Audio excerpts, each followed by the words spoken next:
तस्वीर में दिखाई दे रहा ये शख्स अब इस दुनिया में नहीं है। 25 वर्षीय इस युवक का नाम रवि अशोक वाघमारे बताया जा रहा है, जो मुंबई से सटे कल्याण के अटाली गांव में रहता था।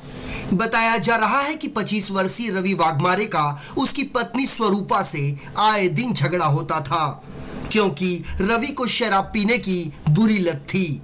वहीं रवि की पत्नी स्वरूपा लोकल ट्रेनों में घूम घूम कर महिलाओं की सामानों की बिक्री किया करती थी और उसी कमाई से वो किसी तरह घर का गुजारा चलाती थी। ज्यादातर घर से बाहर रहने के कारण स्वरूपा का पति रवि उसके चरित्र पर संदेह किया करता था, जिसको लेकर उनके बीच आए दिन झगड़ा और मारपीट होती थी।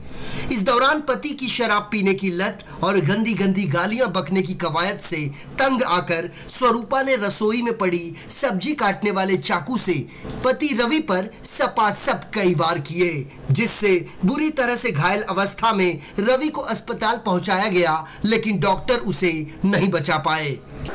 अम्बुली स्टेशन के बाहर एक अटाड़ी करके गांव है, वहाँ एक रवि अशोक वाघमारे इसकी पत्नी स्वरूपा के साथ में रहता था। इनकी 9 महीने पहले शादी हुई है और वे पति उसके ऊपर हमेशा उसके चरित्र के ऊपर संशय लेता था और उसको दारू पीने की आदत थी और उनमें थोड़ा सा ये कारण के ऊपर से बार बार बीच में झगड़े होते थे।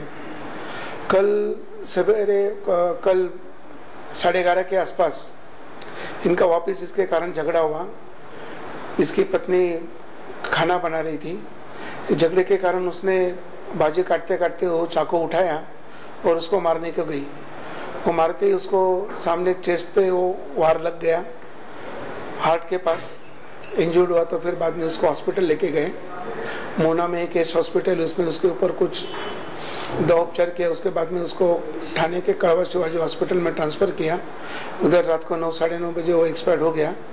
उसके बाद इधर फिर 302 के तहत केस दाखिल किया है। कल्याण के अटाली गांव का ये वही शब्बीर चाल है जहां रवि अपनी पत्नी स्वरूपा के साथ रहता था, लेकिन दुर्व्यवहार और शक के चलते आज वो इस दुनिया में नहीं है।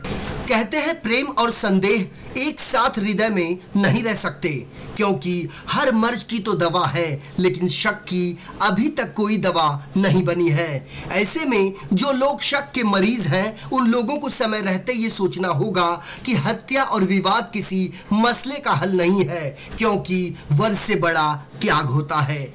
प्रभात दास के साथ संजय मिश्रा, इन 24 न्यूज, कल्याण।